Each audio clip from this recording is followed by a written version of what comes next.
Welcome to the store. Don't forget to like, subscribe, and support me. The world had stopped moving forward. For as long as anyone could remember, the same sun rose in the same sky every day, casting the same golden light over the same gray mountains. People lived, worked, and died, but nothing ever really changed. It was as if the continent itself was frozen in a single, endless moment, trapped in a loop controlled by forces no one fully understood. The Time Mage ruled over everything, his iron grip on the flow of time keeping the entire land in a state of eternal stasis. He was a figure of legend, feared and worshipped in equal measure, a being who had harnessed the raw power of time itself. To most, the endless repetition was simply life. To Ada, it was a prison. She sat in her workshop, the faint hum of her equipment the only sound in the stillness. Her fingers traced the lines of the ancient relic she'd uncovered, her mind racing with possibilities. The artifact was unlike anything she had ever seen before. Its surface was etched with symbols older than any known language, and its core pulsed with a faint, almost imperceptible energy. She had spent years studying the relic, piecing together fragments of forgotten knowledge, searching for some way to break free of the mage's control. Everyone else seemed content to live in ignorance, blissfully unaware that they were trapped. But Ada remembered. She couldn't explain how, but flashes of previous loops haunted her dreams. Moments that had never happened, yet felt so real. It was as if pieces of different realities were bleeding into her consciousness, reminding her that something was terribly wrong. She had always been different, a step out of sync with the rest of the world. Her mind worked faster, sharper, noticing the tiny inconsistencies that no one else saw. The way the sun hung in the sky for just a moment too long. The way conversations would repeat themselves in strange, fragmented ways. And most of all, the strange, gut-wrenching sense that time was slipping through her fingers, even as it stood still for everyone else. The discovery of the relic had been a turning point. It had been buried deep within the ruins of an ancient city, a place that had existed long before the Time Mage's rule. The relic had spoken to her in ways she couldn't fully comprehend, its energy vibrating through her bones, whispering of a time when the world had been free. A time when the mage had not yet taken control. Ada adjusted the dials on her time distortion device, a crude but functional machine she had built based on the ancient texts she had uncovered. It was her greatest achievement, a device that allowed her to step outside the mage's influence, if only for a few brief moments. It was dangerous, unpredictable, but it was the only weapon she had. She strapped the device to her wrist and took a deep breath. She knew what she had to do. The mage's power was not invincible. Somewhere within his citadel, hidden from the world, was the time anchor, the source of his control. If she could find it, destroy it, then maybe, just maybe, she could set the world free. But she couldn't do it alone. The resistance had been a small, ragtag group when she first found them. Disillusioned soldiers, outcasts, and scholars, all bound together by a shared hatred of the mage's rule. They had been fighting in the shadows for years, striking at the mage's forces whenever they could, but their efforts had been in vain. The mage always knew their moves before they made them. It was as if he could see through time itself, predicting their every action. That's why Ada had sought them out. She needed their skills, their resources, and most of all, she needed their belief. She needed to convince them that they could win. Liam, their leader, had been the hardest to convince. A tall, broad-shouldered man with a sharp mind and an even sharper tongue, he had seen too many of his comrades die in futile attempts to challenge the mage's rule. He didn't believe in miracles, and he certainly didn't believe in Ada's wild theories about time loops and ancient artifacts, but he had listened. And when she showed him the relic, when she activated the time distortion device in front of him and let him see, for the first time, the world as it truly was, he had no choice but to believe. "You're telling me," Liam had said, his voice low and dangerous, "that this mage, this god we've been fighting, isn't invincible? That he's just using some kind of machine to control time?" "Not a machine," Ada had replied. "Something more powerful. Something ancient. The time anchor. It's the key to everything. If we destroy it, we destroy his control over time." Liam had stared at her for a long moment, his eyes hard and unreadable. Then, slowly, he had nodded. "You're insane," he'd said.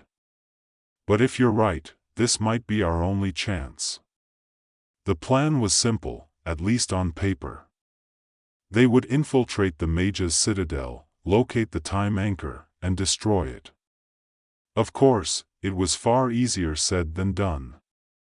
The citadel was a fortress, guarded by the mage's loyal forces, soldiers, beasts, and worse. And then there was the mage himself. Even without the time anchor, he was a formidable foe, a master of temporal magic with centuries of experience. Ada knew the risks. She knew that the chances of success were slim, that they might all die before even reaching the citadel. But she also knew that they had no other choice. The world was suffocating under the mage's control, trapped in an endless cycle of repetition and stagnation. If they didn't act now, there might never be another chance. The team had been carefully selected, each member chosen for their unique skills. Liam was their leader, a strategist and fighter who could hold his own against any enemy. Dr. Varen, a cyberneticist and Ada's closest ally, had helped her refine the time distortion device and would be crucial in maintaining its functionality during the mission. There was also Jax, a stealth expert who had survived more infiltration missions than anyone else in the Resistance, and Mara, a demolitions expert with a fiery temper and an even fierier passion for blowing things up. As they set out toward the citadel, the weight of their mission hung heavily in the air. Ada could feel the tension in the group, the unspoken fear that this might be the last mission any of them would undertake. She tightened her grip on the time distortion device, her mind racing with 1,000 different possibilities. She had to stay focused. One wrong move, one miscalculation, and they would all be trapped in the mage's loop forever. The citadel loomed before them, a massive structure of black stone and twisting spires that seemed to defy the laws of physics. Time itself bent and warped around the citadel, the air thick with the mage's power. Ada could feel it pressing down on her, a suffocating force that threatened to pull her under. They moved quickly, Jax leading the way as they navigated through the maze of corridors and traps that guarded the citadel's entrance. Ada kept her eyes on the device strapped to her wrist, watching the dials flicker as they passed through pockets of temporal distortion. The closer they got to the heart of the citadel, the stronger the distortions became, twisting the fabric of reality around them. It wasn't long before they encountered the first of the mage's forces, hulking, armored soldiers with eyes that glowed with an unnatural light. Liam signaled for the team to hold back, his hand resting on the hilt of his sword. Ada could feel the tension in the air, the unspoken question hanging between them. Could they really do this? Liam didn't give them time to hesitate. With a swift motion, he charged forward, his blade cutting through the air with deadly precision. The rest of the team followed, their weapons flashing as they engaged the soldiers in a flurry of movement and steel. Ada stayed back, her eyes fixed on the device. She knew her role in this fight wasn't to engage the enemy directly, but to ensure that the time distortion device continued to function. Without it, they would be at the mercy of the mage's temporal manipulation. She adjusted the dials, watching as the flickering distortions around them began to stabilize, but even as the battle raged on, Ada couldn't shake the feeling that something was wrong. The citadel was too quiet, the mage's forces too few. It was as if they were being allowed to progress, as if the mage was watching, waiting for the right moment to strike. Ada's heart pounded in her chest as they ventured deeper into the citadel, each step an echo of uncertainty. The walls seemed to close in on them, the oppressive weight of time itself pressing down like a vice. She glanced at the time distortion device on her wrist, the glowing dials a faint reminder that they still had some control over the temporal chaos surrounding them, but it was fragile, too fragile. Liam moved ahead of the group, his posture tense, sword ready in his grip. He wasn't a man of many words, but Ada could sense his frustration, the gnawing fear that this wasn't going to be enough. She shared it, though she couldn't let it show. This entire mission hinged on her ability to think faster than the mage, to stay one step ahead in a game where the rules kept changing. Jax, their stealth expert, had been ahead, scouting the path. He reappeared from the shadows, his expression tight. "We're nearing the heart of the citadel," he whispered. "But there's something off. No more soldiers. No more traps. It's too easy." Ada frowned. She had expected more resistance. The mage wouldn't let them get this far unless, her thoughts froze. Unless he wanted them here. "It's a setup," Mara muttered, her fingers already fiddling with the explosives strapped to her belt. "I say we blow our way out and regroup." "No," Ada said sharply, cutting off the discussion. "We're too close. We can't turn back now." Liam eyed her for a moment, then nodded. "We press forward, but stay sharp." The silence grew heavier with each step, the air thick with the weight of time itself bending and twisting around them. Ada's device flickered, the dials spinning erratically. She gritted her teeth, forcing her mind to stay focused. This was it. The time anchor had to be close. Suddenly, the floor beneath them shifted. There was no sound, no warning. One moment, they were walking down a narrow corridor, the next, they were falling, plummeting through a rip in space-time.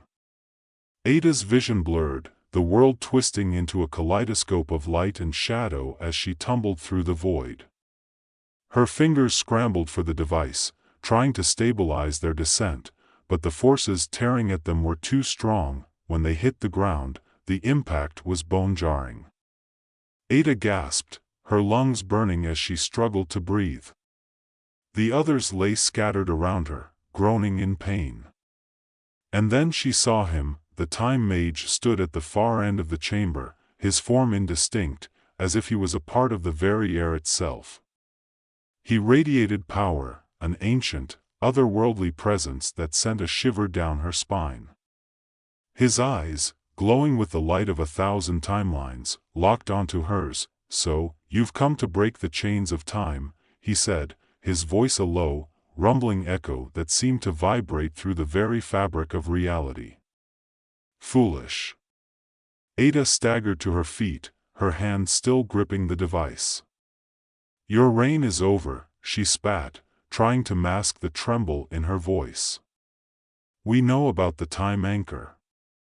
We know how to stop you." The mage's laughter was cold, detached. "You know nothing, child. Time is not something to be controlled by a mere device. It is a force beyond your comprehension, beyond your reach." With a flick of his wrist, the air around them began to shimmer, ripples of time distortion swirling like a storm. The others, still recovering from the fall, scrambled to their feet, weapons drawn, but the mage didn't seem to care. He was focused solely on Ada. "You are nothing but a speck in the grand tapestry of eternity," the mage said. "And I, its master." Ada's mind raced.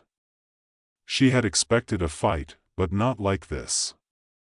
The power emanating from the mage was overwhelming, like standing in the heart of a supernova. But she couldn't back down.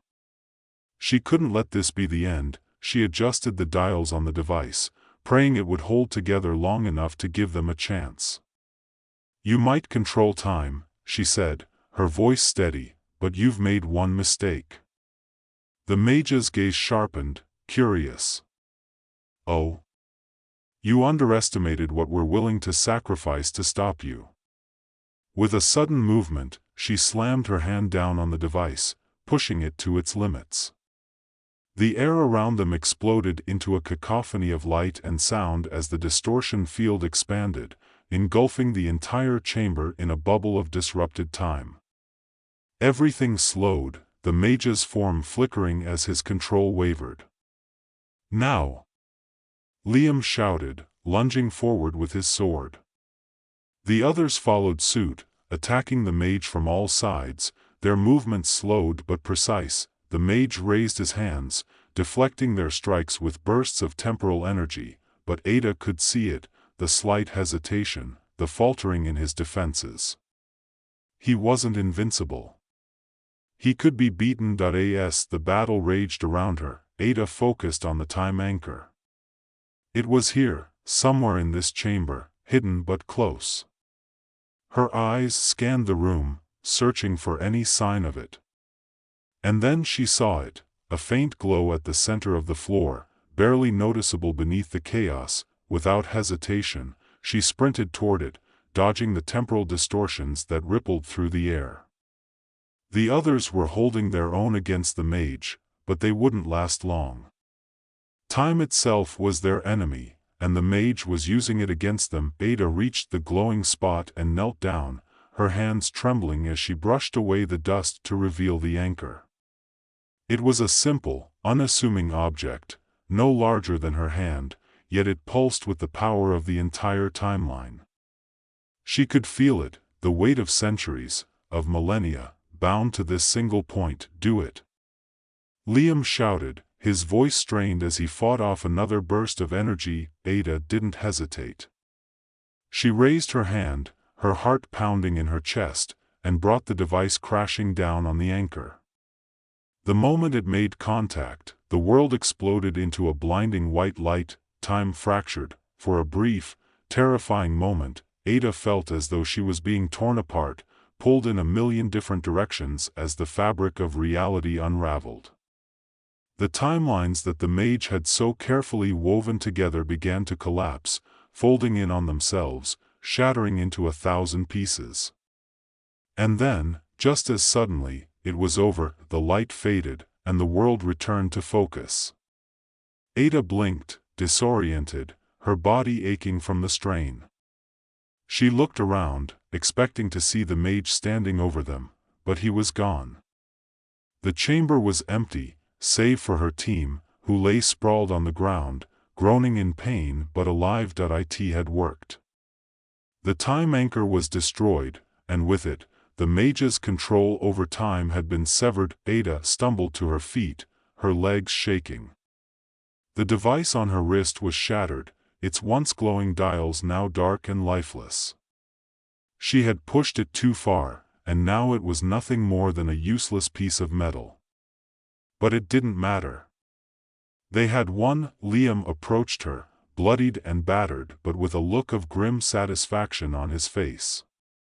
"Is it over?" he asked, his voice hoarse. Ada nodded, though she wasn't entirely sure. "I think so. The anchor's gone. The mage's control over time should be broken." He glanced around the chamber, frowning. "But where is he?" Before Ada could respond, the air shimmered once more, and the mage reappeared. But this time, he was different. His form was no longer solid, no longer real. He was a ghost, a shadow of his former self, his power drained along with the anchor. "You think you've won," the mage said, his voice echoing faintly. "But time is a force that cannot be destroyed. You've only delayed the inevitable."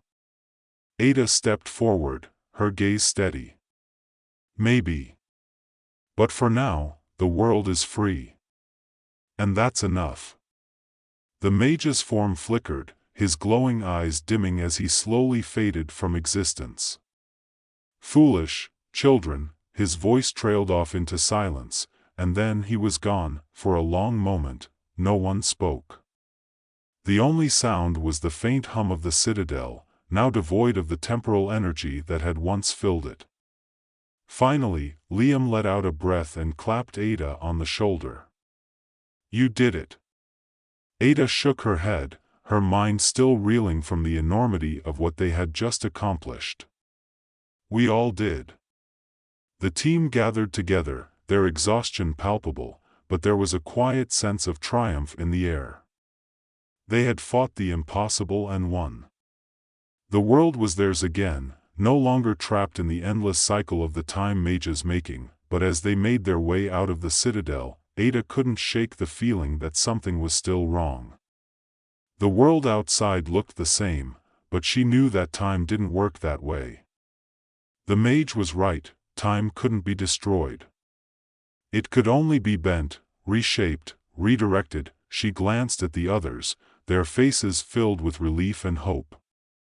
They believed it was over, that the fight was won. But Ada knew better, time would always find a way to assert itself. And one day, they might have to face it again, but for now, they had earned their victory. For now, the world was free.